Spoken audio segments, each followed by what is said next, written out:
before I get started on this, I want to say this briefly about Matt Hardy leaving TNA.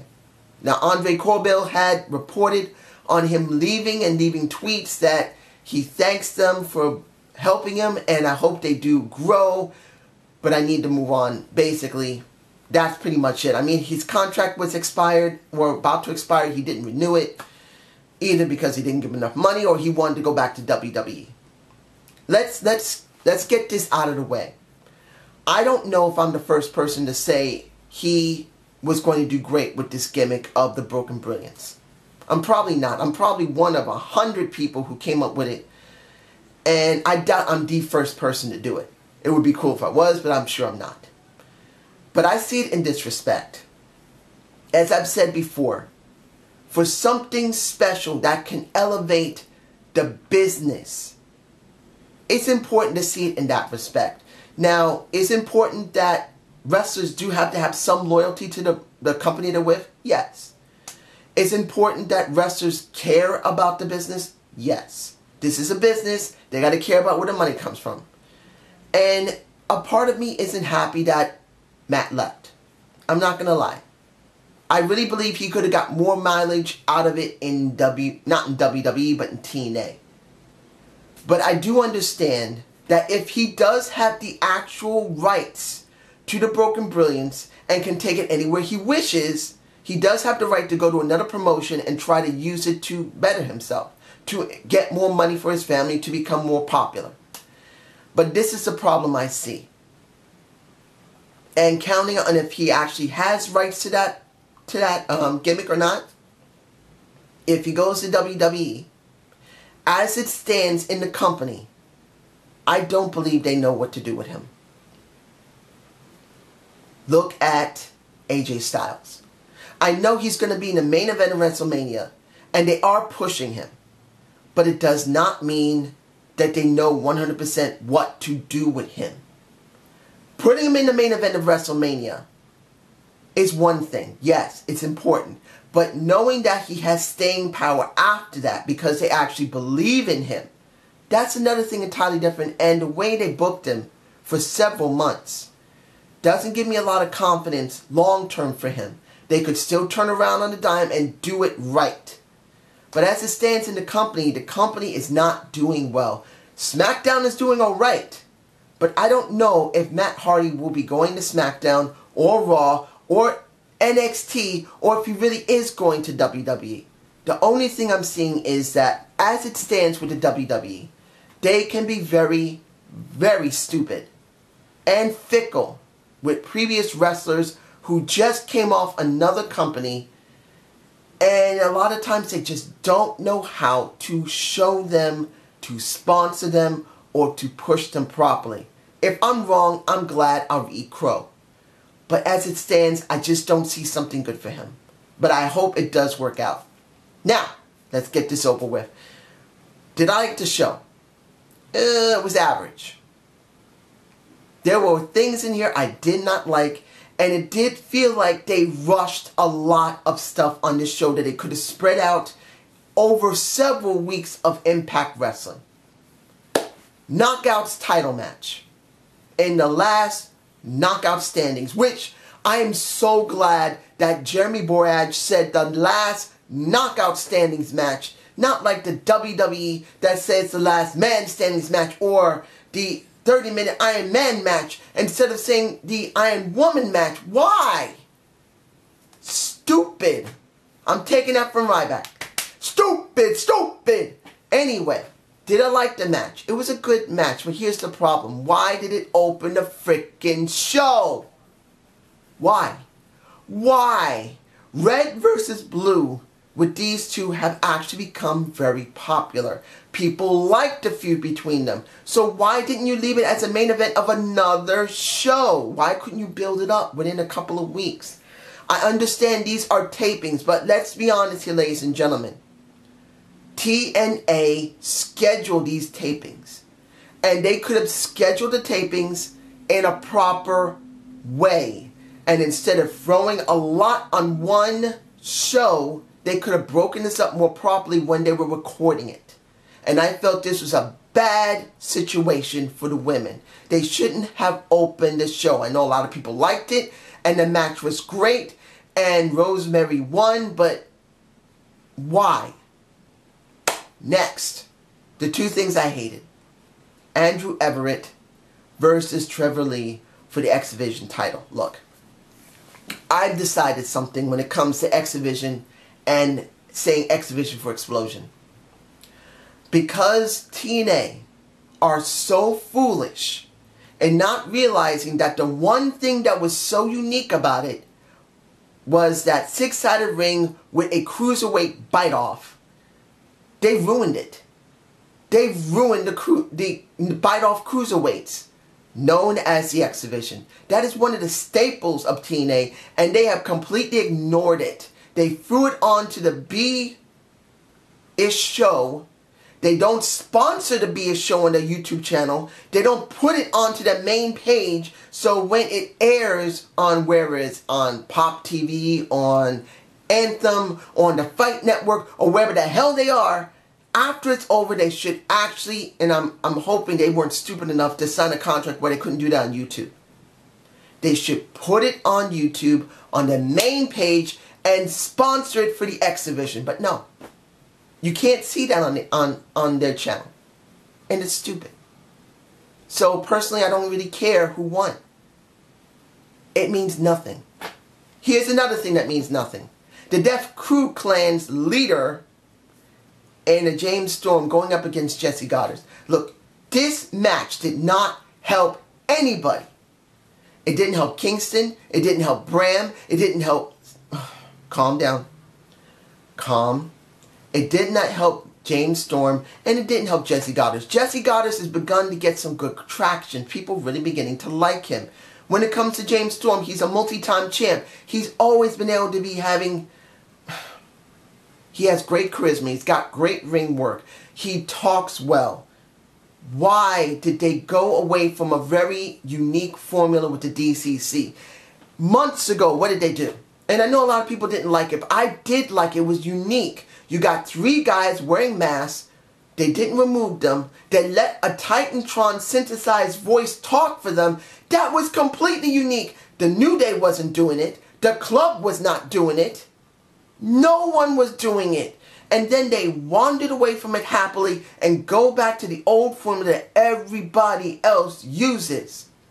And now they went and beat the crap out of everybody less than a month ago. And now they're jobbing to Jesse Goddard. I would understand if it was one-on-one and it was just a few of the Jesse Goddards with somebody from the DCC. But all three of them? It was a joke. This was a joke.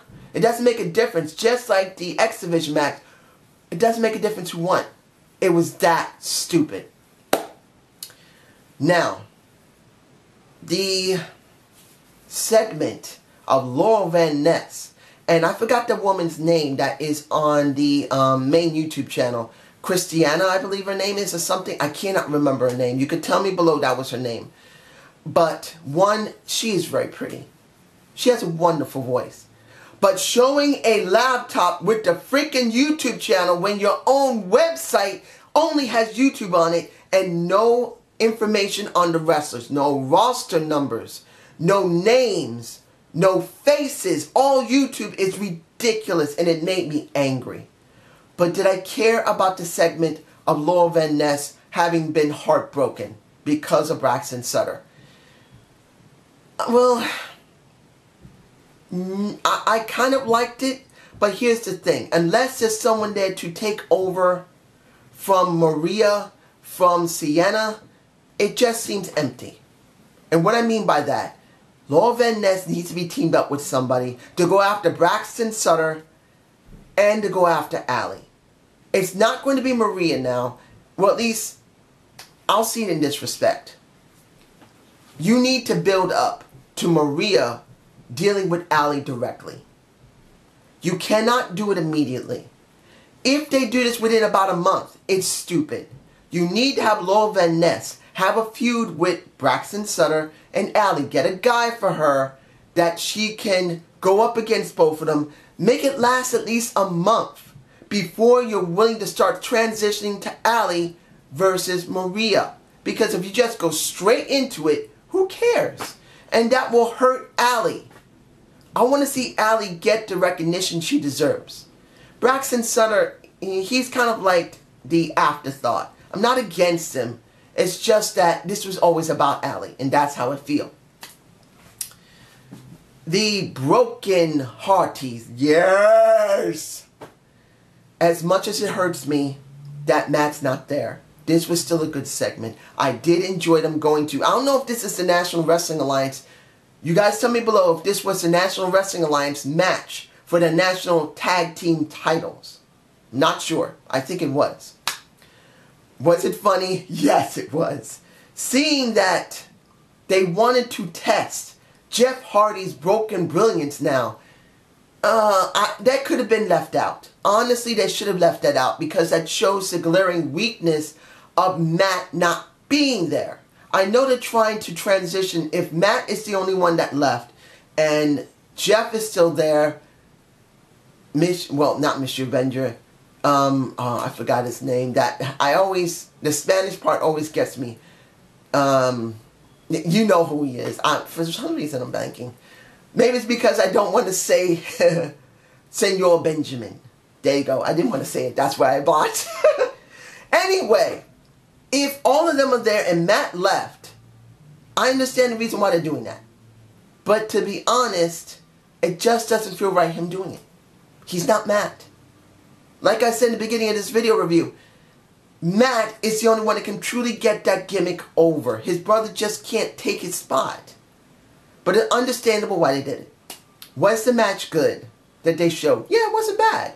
Seeing that Senor Benjamin, I'm saying it now because now I have to force myself to say it, shocks the crap out of the #1 contenders for originally I was going to be going for those titles. Shocked them. They had the match. They won. And then they disappeared after it was over. Did I enjoy it? Yes, I did.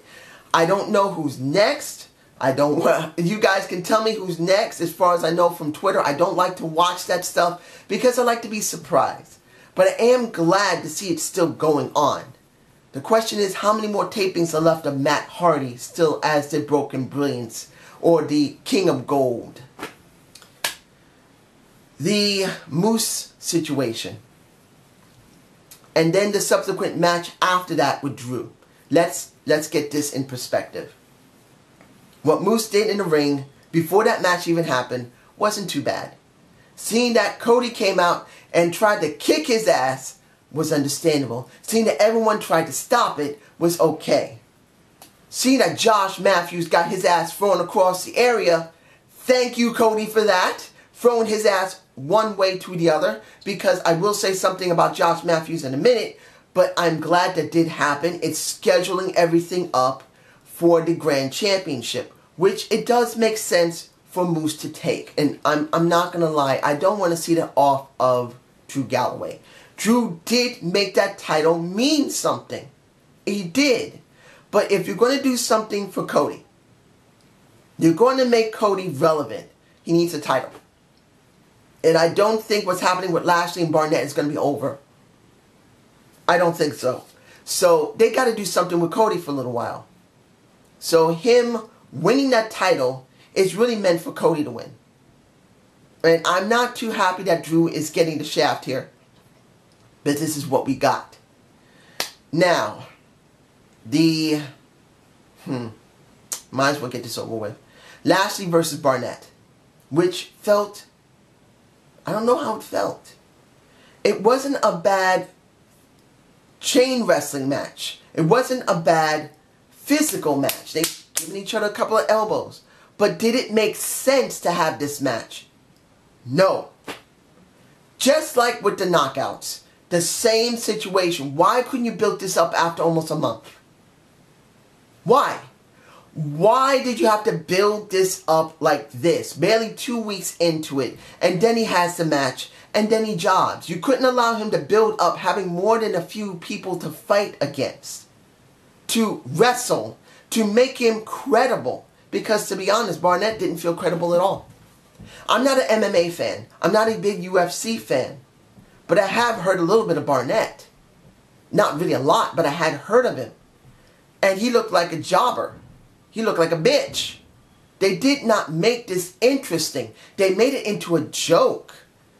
And even though it was a good match, to a certain extent, I didn't care.